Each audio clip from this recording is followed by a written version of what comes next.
സാറേ, എന്തൊക്കെയായിരുന്നു കഴിഞ്ഞ ദിവസം, എങ്ങനെയൊക്കെയാണ് ഈ ഘട്ടത്തെ അതിജീവിക്കുന്നത്? പരീക്ഷ വളരെ അടുത്ത് വന്ന സമയത്താണ് ഈ ആകസ്മിക സംഭവം ഉണ്ടായത്.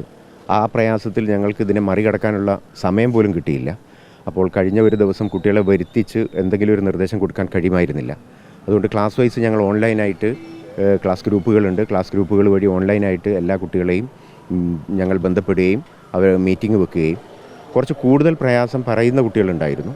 ആ കുട്ടികളെ ഞങ്ങൾ വീട്ടിൽ തന്നെ ടീച്ചേഴ്സ് ടീമായിട്ട് പോയി അവരുമായിട്ട് കൗൺസിലിംഗ് എന്ന രീതിയിൽ അവരെ ആശ്വസിപ്പിച്ചാണ് ഇന്ന് പരീക്ഷയ്ക്ക് തയ്യാറാക്കിയത്. ഇവിടെ ഞങ്ങൾ പൂർണ്ണമായും സാധാരണ രീതിയിൽ എന്ന ഒരവസ്ഥ സൃഷ്ടിക്കാൻ ഞങ്ങൾ നോക്കിയിട്ടുണ്ട്. ഇവിടുന്ന് നമ്മളെ കുട്ടിയും ഈ ഒരു സംഭവം ഓർമ്മിക്കുന്ന രീതിയിലുള്ള ഒരു സാഹചര്യം ഞങ്ങളിവിടെ ഉണ്ടാക്കാതെയാണ് ഇന്ന് പരീക്ഷയ്ക്ക് ശ്രദ്ധിച്ചിട്ടുള്ളത്.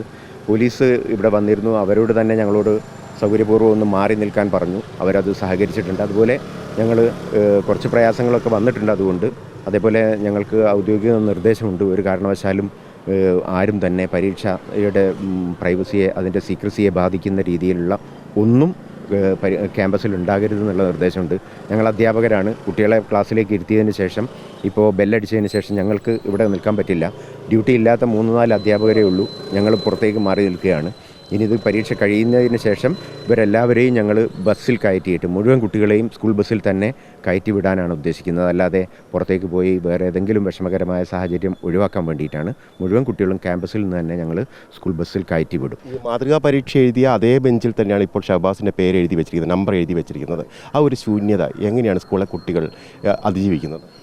അത് പറയാൻ ഞങ്ങൾ ആ ക്ലാസ്സിൽ ഞാൻ പോയിരുന്നു. ഇത് പ്രയാസകരമായ ഒരു അവസ്ഥ തന്നെയാണ്. ആ ശൂന്യതയാണ്, ഒരു വിടവ് തന്നെയാണ്. അത് പരിഹാരമില്ലാത്തതുമാണ്. ആ ഒരു പ്രയാസം ക്ലാസ് റൂമിലുണ്ട്. കുട്ടികളതൊക്കെ മറികടക്കുമെന്ന് വിചാരിക്കാം. നല്ലൊരു റിസൾട്ടിന് വേണ്ടി ഞങ്ങൾ പ്രതീക്ഷയോടുകൂടി കാത്തിരിക്കുകയാണ്. അവരുടെ കഴിവ്, അവരിത്രയും കാലം പഠിച്ചു വെച്ചത് എഴുതാനുള്ള ഒരവസരമാണ് അവർക്കിപ്പോൾ കിട്ടിയിട്ടുള്ളത്.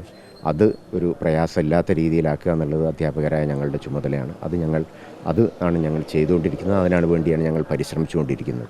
ഞങ്ങൾ ഒരു ടീച്ചേഴ്സിൻ്റെ ഒരു ഗ്രൂപ്പ് ഉണ്ടാക്കിയിട്ടുണ്ട്. കുട്ടികൾക്ക് എന്തെങ്കിലും കൗൺസിലിങ്ങോ സംസാരമോ ആവശ്യമുള്ള കാര്യങ്ങളിൽ എപ്പോഴും ബന്ധപ്പെടാനുള്ള രീതിയിൽ ഞങ്ങളൊരു ടീമിനെയും സജ്ജമാക്കിയിട്ടുണ്ട്. കുട്ടികൾക്ക് പരീക്ഷ കൃത്യമായി എഴുതാൻ കഴിയട്ടെ.